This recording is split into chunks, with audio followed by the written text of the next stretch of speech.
오늘 이 시간 십계명의 세 번째 계명인 너는 너의 하나님 여호와 이름을 망령되이 일컫지 말라라는 말씀을 살펴볼 때 성령 하나님께서 기름 부음의 은혜를 베풀어 주셔 말씀을 잘 깨닫고 순종하는 은혜를 우리 모두에게 더하여 주시기를 바랍니다.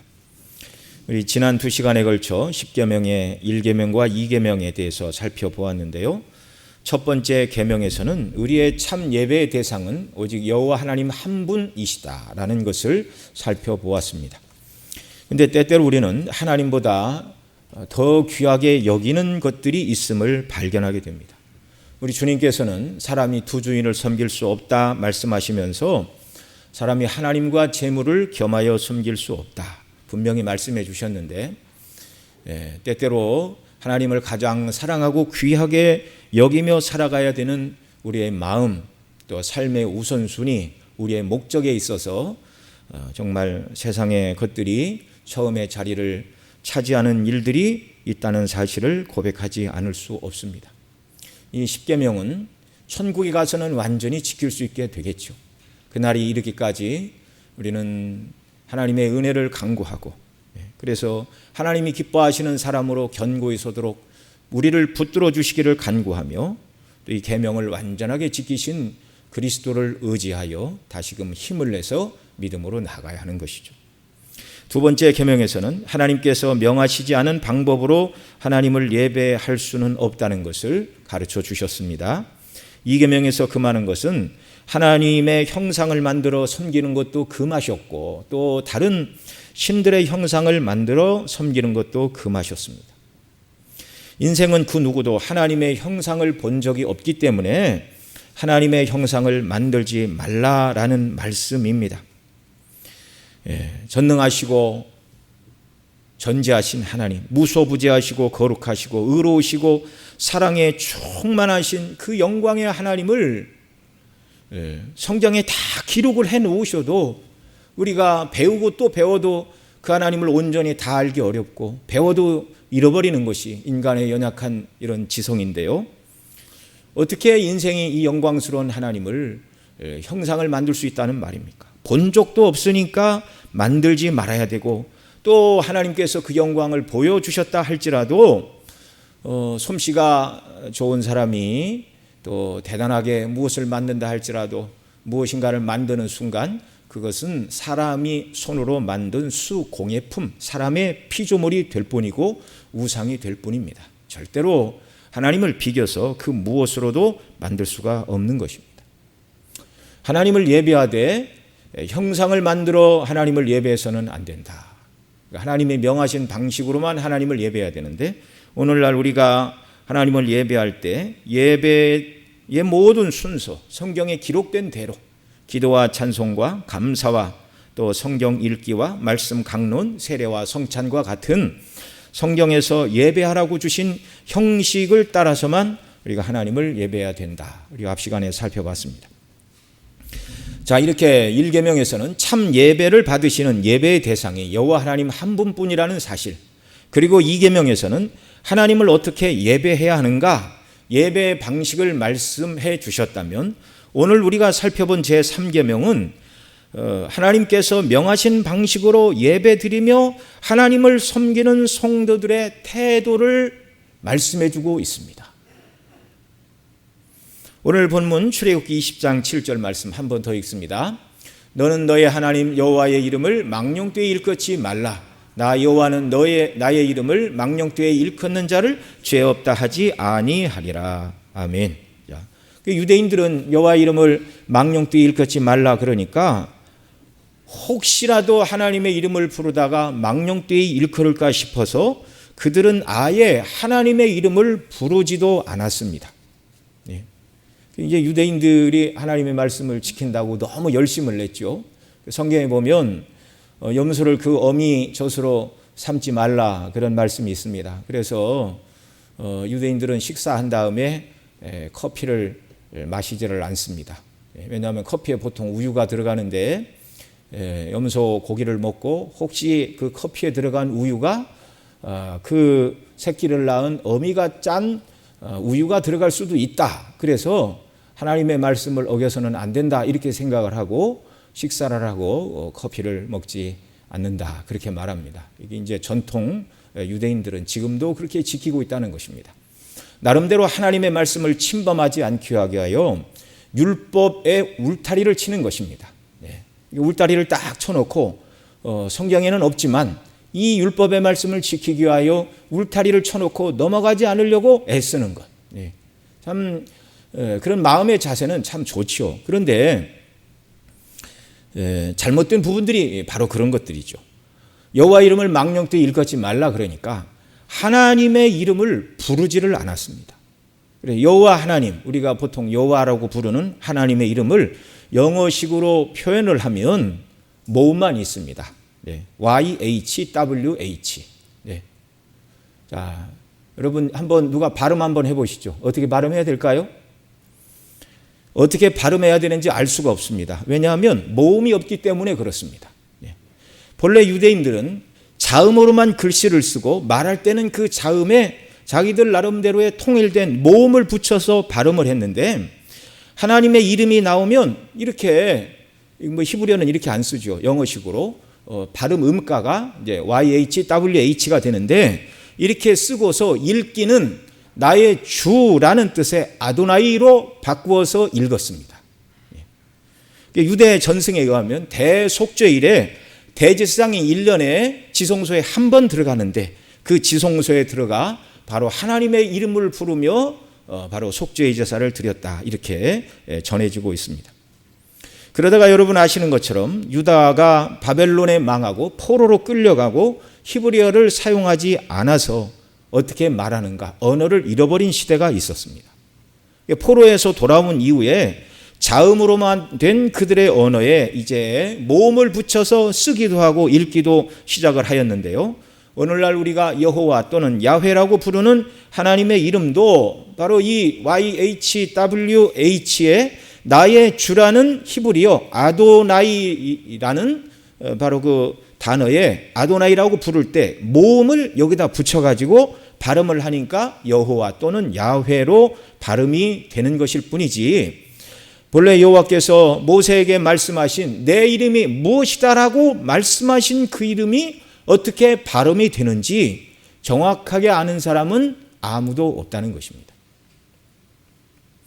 이렇게 유대인들은 여호와 하나님의 이름을 부르지 않았을 뿐만 아니라 성경을 필사하던 서기관들도 여호와라는 하나님의 이름이 나오면 붓을 빨고 새로 써내려갔습니다. 또 전해려온 전승에 의하면 포로 후에는 하나님의 이름이 나오면 목욕을 하고 다시 와서 성경을 써내려갔다고 합니다. 그러니까 한 장에 여호와 이름이 5번 나오면 그 한 장을 다 쓰기 전에 5번 목욕을 하고 그렇게 성경을 쓸 정도로 그들은 하나님의 이름을 존중히 여기기 위하여 무척 애를 썼습니다. 참 외적으로 그들의 노력은 정말 평가해 줄 만하죠. 마음으로도 그렇게 정말 하나님의 뜻을 지키려고 애를 썼다면 우리 하나님께서 너무너무 기뻐하셨을 것입니다. 자, 그만큼 유대인들은 여호와 하나님의 이름을 존귀하였고 감히 부르기를 주저하였습니다. 그러나 제3계명에 여호와의 이름을 이 3계명의 말씀은 여호와 이름을 부르지 말라는 것이 아니라 망령되이 부르지 말라는 것입니다. 망령되이 부르지 말고 정당하고 바르게 하나님의 이름을 부르고 그 이름에 합당한 예배와 삶을 살아감으로 하나님께 영광을 돌리라 그 말씀이죠. 여기 망령되다라는 히브리어로는 샤브라는 단어인데요. 성경 문맥에 따라서 거짓, 거짓말, 공어, 허무, 헛된 것, 허무한 것, 헛되이 이런 여러 말로 번역이 됩니다. 망령되이 일컫지 말라 그 말은 여호와 이름을 거짓되이 일컫지 말라, 공허하게 일컫지 말라, 헛되이 일컫지 말라 그런 의미입니다. 레위기 19장 12절에 보면 이렇게 말씀합니다. 같이 읽습니다. 너희는 내 이름으로 거짓 맹세함으로 내 하나님의 이름을 욕되게 하지 말라. 나는 여호와니라. 아멘. 여호와의 이름으로 거짓 맹세하는 것이 여호와의 이름을 욕되게 하고 망령되이 일컫는 행동이라고 설명해 주고 계시죠. 구체적으로 여호와 이름을 망령되이 일컫는 것이 무엇인가를 여기 레위기 19장 12절에서 하나를 설명해 주시는 것입니다. 여호와의 이름으로 거짓 맹세하는 것, 이것이 여호와 이름을 욕되게 하는 것, 여호와 이름을 헛되이 거짓되이 망령되게 일컫는 것이다.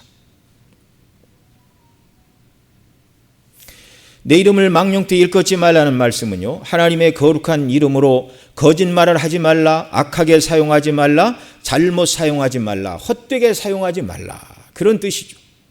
왜 그렇습니까? 바로 우리 하나님의 이름은 빈 칭호가 아니기 때문에 그렇습니다. 이름뿐인 헛된 우상과 절대적으로 구별되시는 분이 바로 여호와 하나님이시죠.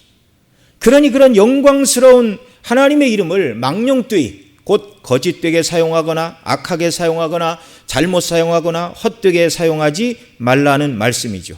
그렇게 하는 자는 뭐라고 그러십니까? 죄 없다 하지 아니하리라.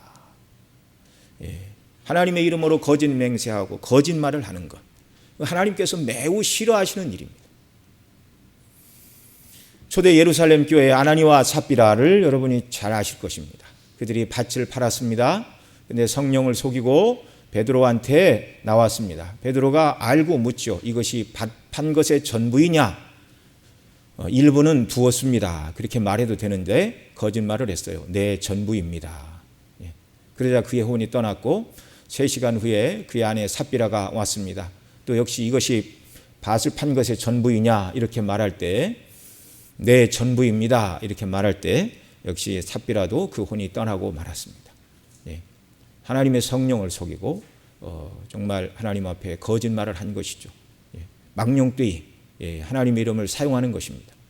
물론 그들이 구원받지 못했다, 지옥에 갔다 이렇게 말할 수는 없습니다. 죽음도 징계의 한 방편이고 성화의 과정이기 때문에 그렇죠. 그건 우리로 하여금 하나님께서 하나님의 이름을 망령되이 일컫는 것을 하나님께서 얼마나 싫어하시는가를 하나 이렇게 보여주시는 샘플이고 예라는 것을 우리가 알아야 됩니다. 창조와 통치와 구원과 심판의 주가 되시는 하나님은 어떤 분이십니까? 도대체 하나님은 어떤 분이시길래 내 이름을 망령되이 일컬으면 죄 없다 하지 아니하리라, 이렇게 말씀을 하시는 것이죠.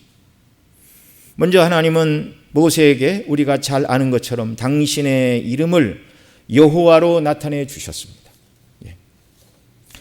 출애굽기 3장 모세가 하나님께 그렇게 말하죠. 애굽에 가서 내 백성을 인도해내라. 바로에게 가라. 그리고 그러자 모세가 하나님께 내가 백성들에게 가서 하나님이 나를 너에게 보내셨다면 그들이 내게 묻기를 그분의 이름이 무엇이냐라고 물을 것인데 내가 무엇이라고 대답할까요? 이때 여호와께서 말씀하시죠. 나는 스스로 있는 자니라.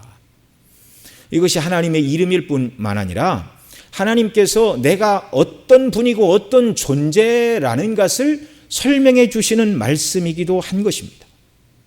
나는 스스로 있는 자니라. 하나님에 대한 설명 자체예요. 설명 자체.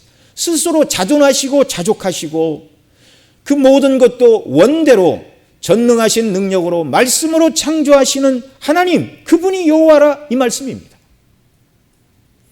이 여호와라는 말이 신약의 예수님께서는 요한복음 8장 24절 28절에서 히브리어로 에고 에이미라는 표현을 쓰셨는데요. 나는 뭐뭇이다, 나는 존재하는 자다, 그런 뜻인데요. 구약의 여호와가 바로 자신이라고 그분의 신분을 호칭으로서 확인해 주셨습니다. 여호와라는 이름의 뜻은 자존하시는 창조자라는 뜻이죠. 스스로 계신 하나님께서 원하시는 대로 전지하신 지혜와 전능하신 능력으로 모든 만물을 창조하시고 다스리시고 통치하시는 그분. 그런데 그 하나님은 여전히 살아계시는 분입니다. 무소부지하신 하나님이십니다. 하나님께서는 당신의 백성들에게 그 이름을 말씀하시면서 단순한 이름이 아니라 그 이름 속에 하나님의 존재와 영광과 능력과 거룩과 사랑과 자비의 성품을 그 이름을 통하여 하나님이 다 드러내 주신 거예요. 여러분, 사람들의 이름은 이제 부모님들 또 조부모님들 또 이렇게 다른 분들에게 이름을 지어달라고 이렇게 부탁을 해서 자녀의 이름을 희망을 담아서 이름을 짓습니다. 그러나 하나님의 이름은 하나님께서 누구시며 무슨 일을 이루셨으며 앞으로 또 어떤 일을 행하시며 그분의 성품은 어떠하신가를 드러내는 것이 바로 하나님께서 우리에게 주신 이름입니다. 그래서 구약에 보면 하나님을 호칭하는 칭호들이 굉장히 많아요. 신약에 예수님을 칭하는 칭호도 마찬가지고 성령님을 칭하는 호칭도 여러 가지가 있습니다. 하나님의 이름에는 하나님의 존재와 하나님의 영광과 하나님의 능력과 하나님의 거룩과 사랑과 자비가 드러나 있다라는 말입니다. 다르게 말하면 하나님의 이름이 따로 있는 것이 아니라 하나님의 존재와 영광과 능력과 거룩과 자비와 사랑을 드러내주고 설명해 주는 것이 바로 하나님의 거룩하신 이름들이다. 이렇게 말씀을 드릴 수가 있습니다. 여러분, 이 땅의 사람들 중에서 하나님께서 이름을 말씀하신 것과 제일 비슷하게 이름을 짓는 사람들이 있습니다. 영화에 나오는 아메리카 원주민 수족 인디언들이라고 생각이 되는데요. 오래전 개봉한 할리우드 영화 늑대와 춤을이라는 영화가 있습니다. 보신 분도 있고 기억이 가물가물한 분도 계시겠는데요. 미국에서는 금년에 한 번 더 재개봉을 한다고 그럽니다.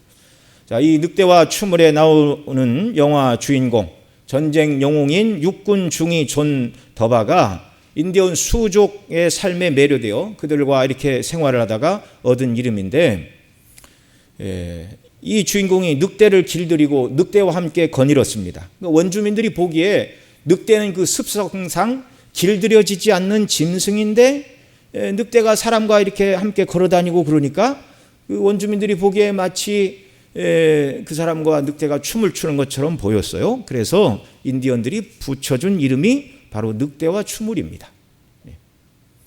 그 영화에서 나오는 다른 인물들의 이름도 마찬가지죠. 여자 주인공의 이름은 주먹쥐고 일어서입니다.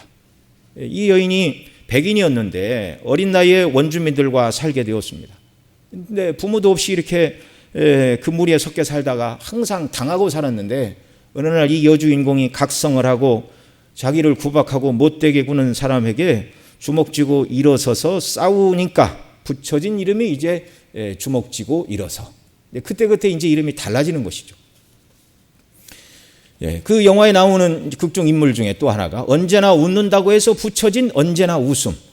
곰을 10마리 잡아서 붙여진 곰 10마리, 10마리 곰. 자, 우리는 태어날 때부터 어른들이 소망을 담아서 이름을 지어주지만 이렇게 인디언들은 그 사람의 행동과 삶의 모습을 보고서 이름을 붙여 주었는데, 이런 인디언들의 이름이 사실적이긴 해도 역시 인생입니다. 역시 인생입니다. 그 영화에서 언제나 웃음이라는 인디언 소년이 이렇게 전쟁 중에 싸우다가 침략군과 맞서 싸우다가 사람을 죽이고 웃음을 잃어버리고 더 이상 웃지 않는 사람이 되었습니다. 이름을 바꿔야 되겠죠. 이런 인생들에 비해서 우리 하나님은 어떤 분이시죠? 여호와 하나님은 어제나 오늘이나 내일도 조금도 변치 않으시는 자존하신 전능자이심을 여러분 믿으시기 바랍니다.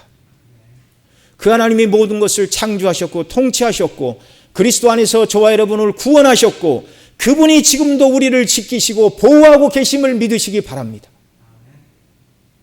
때가 되면 그분께서 저와 여러분을 영광의 나라로 인도해 드리시고 영원토록 하나님과 더불어 그 영광의 하나님과 더불어 영원토록 교제하며 하나님을 섬기는 이런 날을 예배하고 계심을 믿으시기 바랍니다. 또한 우리 하나님은 어떤 분이시죠? 당신의 이름 곧 당신의 존재와 영광과 능력과 거룩과 사랑과 자비를 다른 이름으로 또 나타내 주셨습니다. 창세기 16장에 보면 하나님께서는 그 이름을 하갈에게 여호와 엘로이라고 나타내 주셨습니다. 여호와 엘로이라는 뜻은 감찰하시는 하나님이라는 말입니다. 감찰하시는 하나님.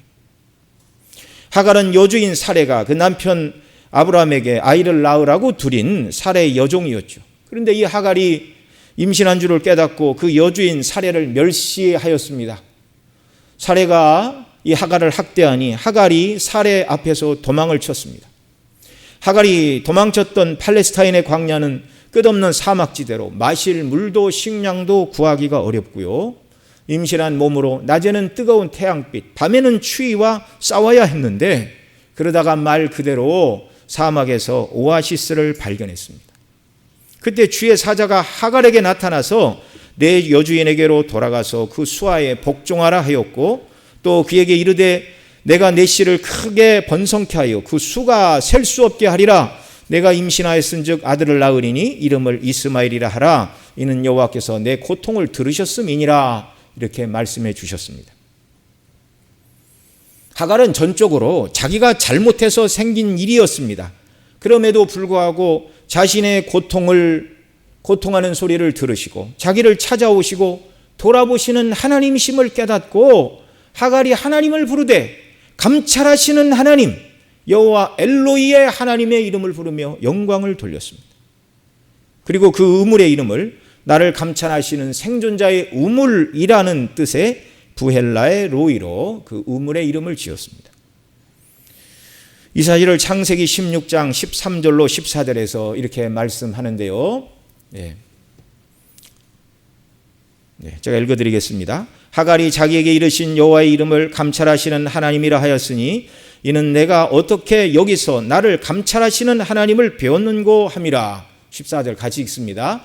이러므로 그 샘을 부헬라의 로이라 불렀으며 그것이 게데스와 베레 사이에 있었더라. 아멘. 감찰하시는 하나님. 자기의 허물과 죄로 인하여 스스로 도망 나오고 스스로 고통 가운데 있는 하갈을 하나님이 감찰하시고 돌아보십니다. 하나님은 의롭고 충성을 다하고 헌신적인 사람만 돌아보시는 분이 아니라 자신의 교만으로 인하여 여주인에게 순종하지 않고 여주인을 멸시하다가 자신이 자초한 고통을 당한 자라 할지라도 우리 하나님은 그런 연약한 사람도 감찰하시고 돌아보시어 필요를 공급하시고 문제를 해결해 주시는 하나님이라고 성경은 말씀하고 있습니다. 또한 지난주에 살펴본 출애굽기 20장 5절 너희 하나님은 질투하는 하나님인즉 이렇게 말씀하는데요. 이 질투하는 하나님이라는 표현이 출애굽기 34장에서도 한 번 더 나오는데 34장 14절에 이렇게 말합니다. 너는 다른 신에게 절하지 말라. 여호와는 질투라 이름하는 질투의 하나님이니라. 여기 출애굽기 20장 34장 두 번 다 바로 우상을 만들어 경배하지 말라라는 대목에서 하신 말씀입니다. 출애굽기 20장에서도 우상을 만들어 섬기지 말라 하시면서 질투하는 하나님인즉 나를 미워하는 자의 죄를 갚되 아비로부터 3, 4대까지 이르게 하거니와 나를 사랑하고 내 계명을 지키는 자에게는 1000대까지 은혜를 베푸신다. 그렇게 말씀하셨죠. 이 질투하시는 하나님 히브리어로 엘 칸나라고 부르는데 엘은 하나님을 말하는 것이고 칸나가 바로 질투입니다. 질투하시는 하나님. 사람 사이에 아내나 남편이 부정을 저지르면 배우자는 이혼을 청구할 것입니다. 그런데 이 질투하시는 하나님은요, 그 백성들에게 회개하고 돌아오기를 원하시는 하나님이십니다. 이미 출애굽기 20장에서 그들이 우상을 만들고 정말 하나님을 사랑하지 않는다는 것, 그 계명을 마음에 두지 않는다는 걸 이미 우리가 앞서 살펴본 바가 있습니다. 그런데 이 출애굽기 34장에 가면 처음에 10계명을 가지고 내려와서 우상 숭배하는 것을 보고 모세가 다 깨트렸죠. 이 34장에 보면 다시금 모세가 하나님께 올라갑니다. 근데 이번에는 모세가 돌판을 다듬고 이제 2개를 들고 올라가죠. 하나님께서 거기 그 돌판에 다시 10계명을 새겨 주시면서 말씀하시는 내용이 바로 그것입니다. 출애굽기 34장 6절에 보면 이렇게 말씀하는데요. 여호와께서 그의 앞으로 지나시며 반포하시되 여호와로라 여호와로라 자비롭고 은혜롭고 노하기를 더디하고 인자와 진실이 많은 하나님이로다. 그리고 이제 하나님께서 그 뒤에 질투하는 하나님이니 우상 숭배를 하지 말라 이렇게 또 말씀해 주고 계십니다. 질투하시는 하나님은 그 백성이 범죄했을 때 이제는 너와 나는 끝이다. 그리고 그 백성을 버리고 그냥 뒤돌아 가시는 그런 하나님이 아니십니다. 자비롭고 은혜롭고 노하기를 더디하시는 인자와 진실이 많으신 하나님으로서 우리가 다른 것을 더 사랑하면 질투하시는 분이다 말씀하십니다. 그러나 회개하고 돌아오면 과거를 묻거나 탓하지 않으시는 하나님이시라는 것을 또한 보여주고 계십니다. 이 질투하시는 하나님, 엘칸나의 하나님, 독점적인 사랑을 우리에게 원하고 계십니다. 하나님께서 피조물인 인생, 더 나아가 하나님의 말씀을 거역하고 범죄하여 타락한 하나님을 대적하고 하나님의 원수 자리로 떨어진 자들에게 하나님은 진노하시고 형벌을 내리셔야 마땅함에도 불구하고 왜 하나님은 이렇게 그런 인생들을 향하여 독점적인 사랑을 요구하시는 것입니까? 그것은 바로 아들을 내어주시고 우리를 구원하사 자녀를 삼으셨기 때문에 그렇습니다. 아들의 피로 우리를 죄와 사망 권세에서 사내시고 자녀로 삼아 주셨습니다. 그래서 너희는 하나님만 사랑하라는 것이죠. 하나님만 바라보라는 것입니다.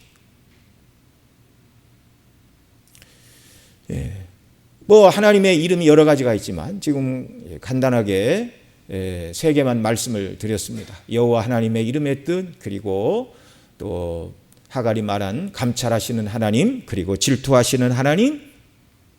하나님은 이름뿐만 아니라 그 이름이 하나님의 그 영광스러운 속성을 다 내포하고 있다 말씀이죠. 그런데 그런 하나님을 우리가 섬기고 살아가면서 어떻게 하나님의 이름을 빙자하여 거짓말을 하고 악하게 사용하고 잘못되고 헛되게 사용할 수 있다는 말입니까? 우리가 하나님의 거룩과 존재와 영광과 능력과 사랑과 자비를 온전히 이해하고 깨닫고 살아간다면 바로 하나님은 그 이름에 합당한 바로 그런 능력과 사랑과 은혜의 하나님이시고 바로 나를 구원하신 구원의 주님인 것을 우리가 기억하고 살아간다면 절대로 우리는 하나님의 이름을 망령되이 일컬으며 살아갈 수는 없다는 말입니다. 그 외에 성경이 말하는 하나님의 다양한 많은 이름들이 있죠. 여러분이 들어보신 대로 그 중에 하나가 여호와 샬롬, 우리에게 평강을 주시는 하나님이십니다. 다니엘서에서는 지극히 높으신 하나님이다 이렇게 말합니다. 유다는 망하였지만 세상 역사는 바벨론의 느부갓네살이 통치하시는 것이 아니라 느부갓네살을 세우기도 하고 폐하기도 하시는 모든 세상의 나라와 왕들을 주장하시는 분은 지극히 높으신 하나님이 통치하신다. 성경 곳곳에서는 바로 이 하나님이 얼마나 영화로우시고 사랑과 은혜가 충만하시고 그 백성을 돌봐주시는 분인가를 거듭거듭 말씀하고 있죠. 우리의 필요를 준비하시는 여호와 이레의 하나님, 우리의 목자가 되시는 여호와 라의 하나님, 우리를 치료하시는 여호와 라파의 하나님, 우리에게 승리의 깃발을 주어 흔들게 하시는 여호와 니시의 하나님. 저와 여러분의 신앙은 바로 이 하나님께서 어떤 분이신가를 배우고 알아가고 그 하나님을 누리고 경험하며 살아가는 것, 이것이 이 땅에 우리의 남은 신앙생활의 목적이고 이유라는 것을 또한 기억하시기 바랍니다. 이런 영광스러운 하나님의 이름을 우리가 망령되이 일컬을 수 없는 것이죠.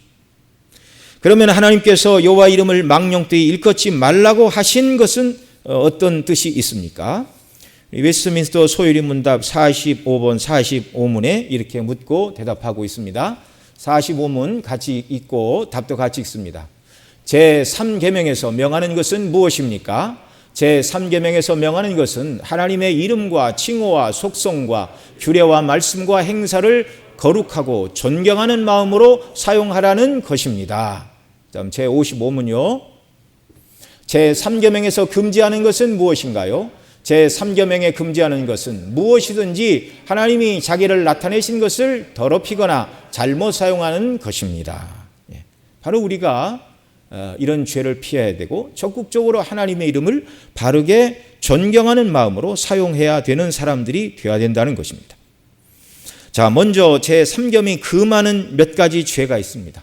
첫 번째로는 신성 모독을 금하고 있습니다. 레위기 24장 10절로 16절 말씀 우리 함께 읽겠습니다. 이스라엘 여인의 아들이요 그 아비는 애굽 사람 된 자가 이스라엘 자손 중에 나가서 한 이스라엘 사람과 진중에서 싸우다가 그 이스라엘 여인의 아들이 여호와의 이름을 회방하며 저주함으로 무리가 끌고 모세에게 가니라. 그 어미의 이름은 슬로미시요 단지파 디브니의 딸이었더라. 그들이 그를 가두고 여호와의 명령을 기다리더니 여호와께서 모세에게 일러 가라사대 저주한 사람을 진 밖에 끌어내어 그 말을 들은 모든 자로 그 머리에 안수하게 하고 원 회중으로 돌로 그를 칠지니라. 너는 이스라엘 자손에게 고하여 이르라. 누구든지 자기 하나님을 저주하면 죄를 당할 것이요 여호와의 이름을 회방하면 그를 반드시 죽일지니 온 회중이 돌로 그를 칠 것이니라. 외국인이든지 본토인이든지 여호와의 이름을 회방하면 그는 죽일지니라. 아멘. 구약에서는 여호와의 이름을 회방하면 죽이라 하셨습니다. 감히 피조물이 영광의 하나님을 저주하는 것은 있을 수가 없는 일입니다. 여러분, 사람 사회에서도 마찬가지죠. 임금이 앉는 자리에 밤에 어떤 신하가 늦게 이렇게 퇴청을 하다가 한번 그 자리에 앉고 싶다고 해서 임금이 앉는 용상에 올라가서 한 3초 앉았습니다. 근데 그 모습이 임금님 눈에 띄었습니다. 그러면 그 신하는 어떻게 될까요? 임금님이 뭐라고 그러겠습니까? 아이고 뭐 거기 앉아도 별거 없어 그러고 말까요? 예. 경우에 따라서는 삼족이 멸문지화를 당하는 역심을 품었다는 죄가 걸리게 되면 삼족이 멸문지화를 당하는 것입니다.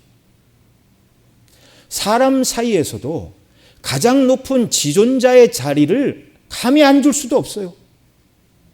임금이 있는 용포를 그냥 멋모르고 한번 누가 입었다는 것이 눈에 띄어보십시오. 이것도 그냥 넘어갈 수 있는 사안이 아닙니다. 그런데 거룩하신 영광의 하나님을 감히 저주하는 이런 일들은 정말 마땅히 죽어 마땅한 죄이죠.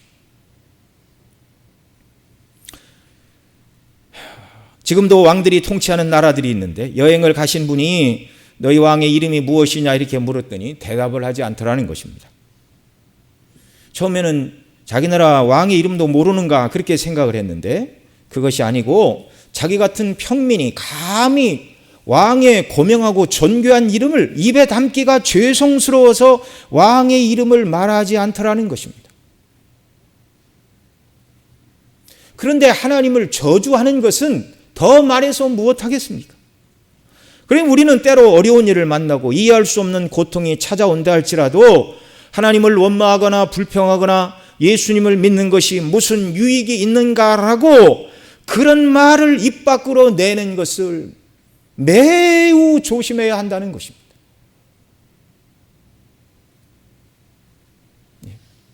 그런 생각이 마음속에 들면 기도해야 되고요. 하나님 제 마음을 바꿔주시기를 원합니다.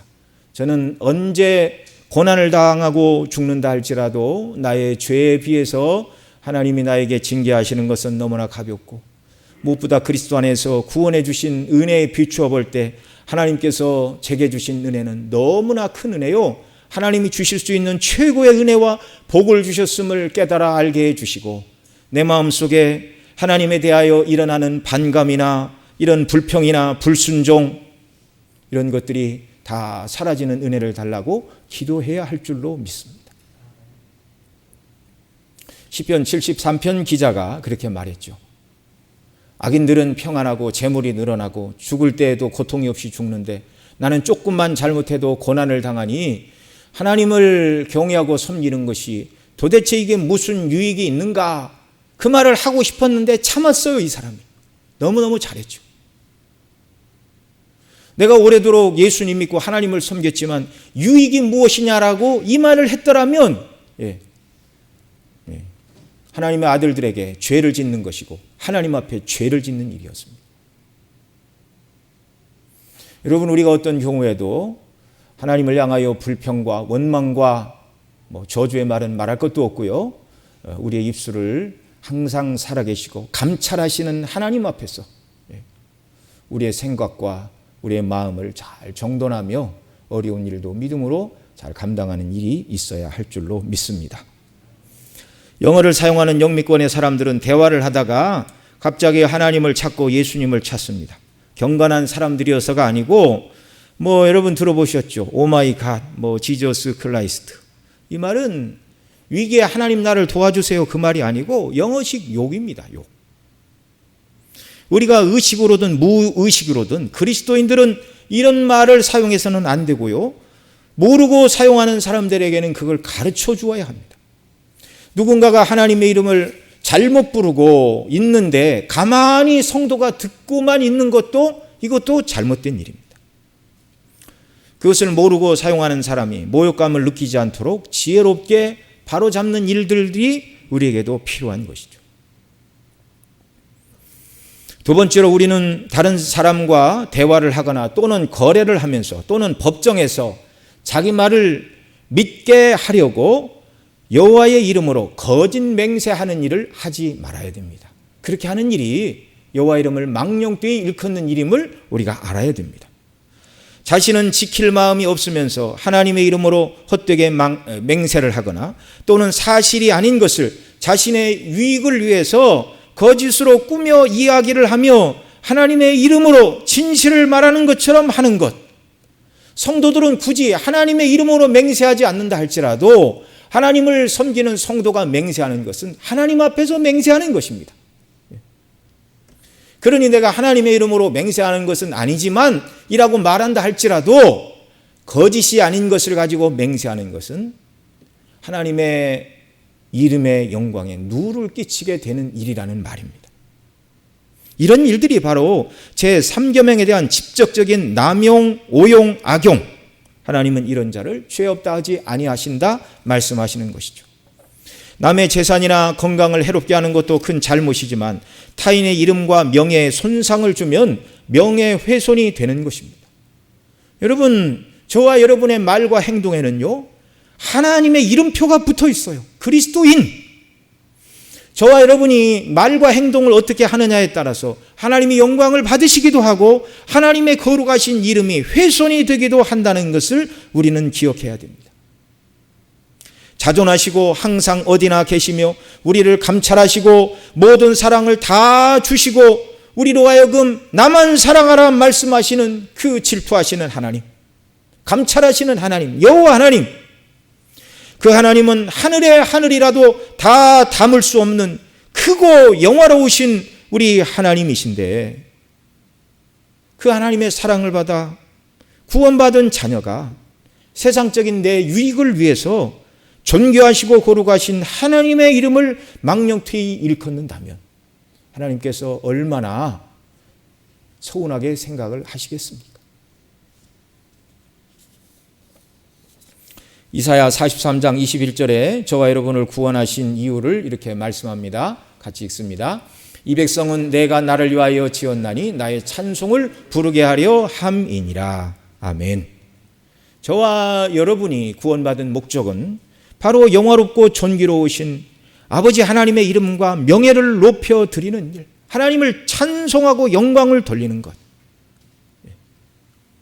그러니 여호와 이름을 망령되이 일컫는 일은 우리를 구원하신 하나님의 구원의 목적과 반대되는 일인 것이죠. 여러분, 어린 자녀들도 철이 들어 부모의 사랑과 부모의 헌신과 그리고 부모의 권위를 알게 되면 부모님을 사랑하고 그 이름도 함부로 부르지 않습니다. 부모님의 이름을 지키려고 애를 쓰고 자신이 부모의 이름에 누가 되지 않도록 하려고 부단히 자기를 돌아보는 것이죠. 우리 사고방식에도 효의 개념이 부모의 이름을 영광스럽게 하는 것이다. 뜻을 세워 세상에 나아가 부모 이름을 세상에 드러내는 것이 효의 끝이라고 공자는 말한 바가 있습니다. 세상에서도 그렇다면 영적으로는 더 말할 필요도 없죠. 세상에 부모의 이름을 영광스럽게 하는 게 자녀의 목적이라면 구원받은 성도들, 저와 여러분의 삶의 목적은 하나님의 이름이 존귀 영광을 받으시는 것. 세 번째로 이 계명은요, 입술만의 문제가 아닙니다. 입술로 하나님을 저주하거나 거짓 맹세를 하거나 또 정말 이렇게 하는 것만 3계명을 위반하는 것이 아니라 입술로 거짓되게 하나님의 이름을 사용하지 않았다고 해서 이 말씀을 다 지킨 것이 아닙니다. 이사야 29장 13절에 이렇게 말씀합니다. 같이 읽습니다.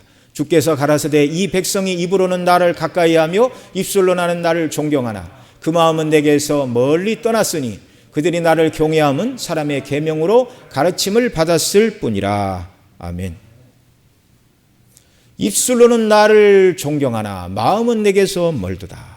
이게 무슨 말씀이죠? 입술로는 하나님을 부르고 찬송을 부르고 다 하지만 그 마음이 빠져있다 그 말입니다. 마음은 내게서 멀도다. 마음에 진심을 담아서 하나님을 찬미하고 하나님을 경배하는 것이 아니라면 그것도 역시 하나님을 헛되이 예배하는 것이라는 말입니다.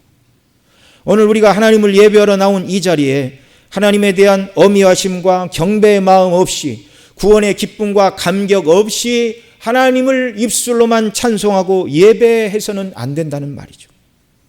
더욱이 예배 시간에 몸은 예배당에 있으나 그러나 마음은 예배 후에 있을 다른 약속들, 사람을 만나고 무엇을 행하고 이런 것에 머릿속에 가득 차 있고 목사님 설교가 빨리 끝나고 집에 가서 뭘 했으면 좋겠다. 누구를 만나서 무슨 일을 했으면 좋겠다. 그런 마음으로 우리가 여기에 앉아 예배를 드린다면 하나님은 이런 예배를 받지 않으신다는 말입니다. 하나님은 마음이 빠져있는 입술만의 찬송, 입술만의 기도, 기쁨으로 받지 않으신다는 말씀입니다. 여호수아는 가나안 땅에 들어가 이제 하나님이 자기를 부르실 때가 가까운 줄을 알고 백성들을 모아놓고 고별 설교를 하죠. 여호수아 24장 14절로 15절에 이렇게 말합니다. 같이 읽습니다. 그러므로 이제는 여호와를 경외하며 성실과 진정으로 그를 섬길 것이라. 너희의 열조가 강 저편과 애굽에서 섬기던 신들을 제하여 버리고 여호와만 섬기라. 만일 여호와를 섬기는 것이 너희에게 좋지 않게 보이거든 너희 열조가 강 저편에서 섬기던 신이든지 혹 너희의 거하는 땅 아모리 사람의 신이든지 너희 섬길 자를 오늘날 택하라. 오직 나와 내 집은 여호와를 섬기겠노라. 아멘. 자, 여기 14절에서 여호수아가 뭐라고 그러죠?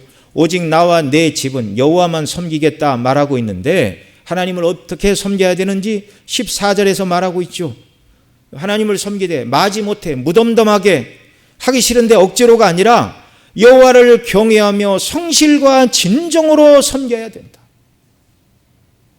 여호와를 경외하며 성실과 진정으로 하나님을 섬겨야 된다. 하나님은 그렇게 섬김을 받으셔야 되고 하나님은 그렇게 우리에게 예배를 받으셔야 하는 분이라는 말씀입니다. 그러면 여호와의 이름을 망령되이 일컫지 말라고 하신 이 부정문을 긍정문으로 바꾸면 어떻게 표현할 수 있을까요?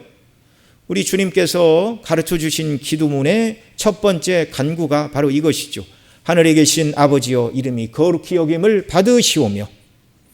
여호와 이름을 망령되이 일컫지 말라는 말씀을 긍정문으로 바꾸면 하나님의 이름이 거룩히 여김을 받는 일들을 위해 기도하고 말을 하고 행동하고 살아가라는 것입니다. 여러분, 우리가 하나님의 이름이 거룩히 여김을 받으시기를 위해 살아간다면 어떤 일을 해야 될까요?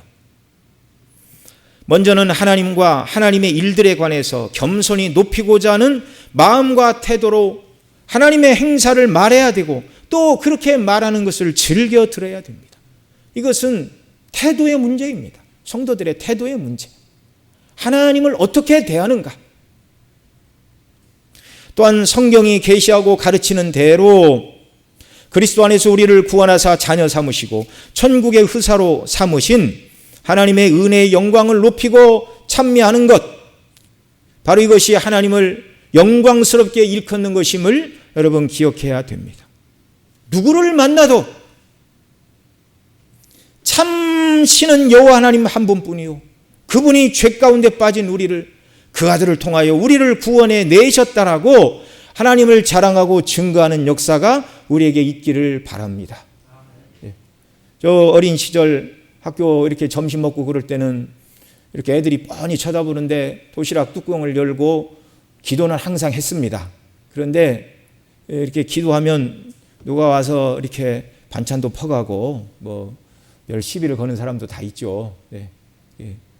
어떤 사람이 도시락을 뭐 이제 다른 데다 감춰놓기도 하고. 예. 그러나 여러분, 우리가 모든 사람 앞에서 내가 하나님을 섬기는 하나님의 백성이요, 구원받은 하나님의 자녀임을 고백하고 하나님이 날마다 우리와 함께 하심을 사람들 앞에서 드러내고 증거하고 나타내는 게, 여러분, 이게 부끄러운 일이 아님을 여러분 믿으시기 바랍니다. 날마다 하나님의 그 은혜와 영광을 우리의 입술과 삶으로 자랑하며 살아가야 하는 것이죠. 또한 우리가 하나님의 이름과 뜻을 향해서 열정을 품어야 됩니다. 다윗이 그런 사람이었습니다. 하나님께서 선지자 누구를 통해서 또는 하나님께서 직접 말씀으로나 꿈으로나 성전을 지으라 말씀하신 바가 없으셨습니다.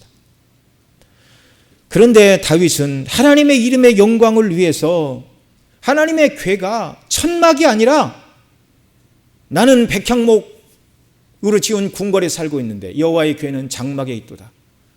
그 하나님의 영광을 높여드리기 위하여 가장 좋은 집을 지어드리고 싶었어요. 하나님께서 너무너무 기뻐하십니다. 하나님의 이름과 뜻을 위해서 열정을 품고 믿음으로 살아가는 삶. 저와 여러분 모두가 그런 소망과 비전을 갖기를 바랍니다. 내가 하나님의 영광을 위하여, 하나님의 나라와 그 뜻을 위하여 무슨 일을 더 할 수 있을까? 어떻게 그 일을 이루며 살아갈 수 있을까? 이것을 가지고 고민하며 기도하는 역사들이 있기를 바랍니다. 은혜 받은 저와 여러분은요, 겨우 성경에서 하지 말라는 것 안 하기 위해 애쓰고 지키라는 것을 겨우 지키기 위하여 애쓰는 정도의 그런 믿음이 아니라, 하나님이 말씀하지 않으신 것도 하나님의 이름과 뜻과 영광을 위해서 내가 더 할 수 있는 일이 무엇인가를 찾고 이 일에 우리 자신을 드리는 귀한 역사가 있기를 바랍니다. 마지막으로 우리는 하나님의 거룩한 이름으로 맹세를 하고 그 맹세를 지켜야 됩니다.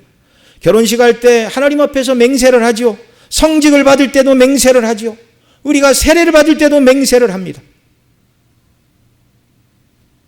그 맹세를 지키며 또 법정에서 증언해야 될 경우에는 증인으로 서서 맹세를 했으니 사실만을 말해야 합니다. 저와 여러분의 말과 행동을 세상 모든 사람들이 보고 들을 때 저 사람의 말이면, 저 사람의 행동이면 그건 진실이야, 이렇게 인정해 주는 사람, 이 사람의 말 자체가 신용이 되는 사람, 바로 이 사람이 여호와 이름을 망령되이 일컫지 않고 여호와 이름을 거룩히 여기고 하나님께 영광을 돌리며 살아가는 사람인 줄 믿으시기 바랍니다. 저와 여러분 모두가 이런 사람이 되시기를 바랍니다. 이런 사람은요, 노력이나 결심으로 되는 것이 아니고 바로 이렇게 살아가신 분이 있죠. 바로 우리 주 예수 그리스도이십니다. 한 번도 죄를 지으신 적도 없으시고 한 번도 하나님의 이름을 망령되이 일컬은 적도 없고 항상 하나님 아버지의 이름과 뜻과 영광을 위해 자기 자신을 다 드리신 예수 그리스도. 우리가 바로 이 하나님의 아들을 믿는 믿음 안에서 살아가야 할 줄로 믿습니다.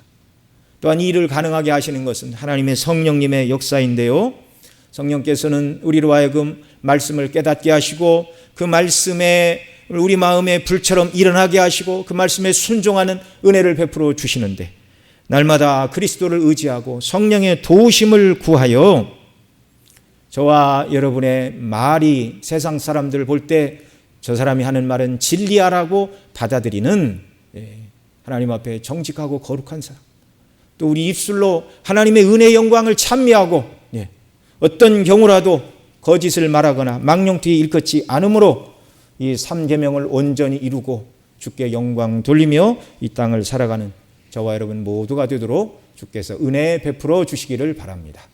기도하시겠습니다. 사랑하시는 아버지 하나님, 오늘도 하나님의 어미로운 말씀을 듣습니다.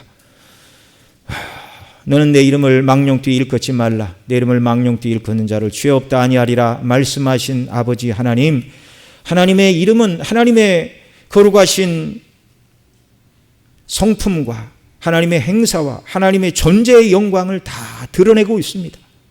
온 만유와 우주 가운데 충만하신 분이 바로 우리 하나님이신데, 이 하나님의 백성으로서 하나님의 이름을 존귀히 여기고 망령되이 일컫지 않는 삶을 살아가도록 성령 하나님 붙드시고 주님 우리에게 날마다 은혜를 더하여 주옵소서. 그래서 우리의 말이 바로 진실이 되는 그런 사람들이 되게 하시고, 날마다 우리의 입술로 우리 하나님이 누구신가를 광포하고 드러내고 찬양하며, 무엇보다 그리스도 안에서 우리를 구원하신 그 은혜의 영광을 날마다 높이며 살아가는 삶이 되도록 주장하여 주옵소서. 우리 구주 예수님의 이름으로 기도드리옵나이다. 아멘.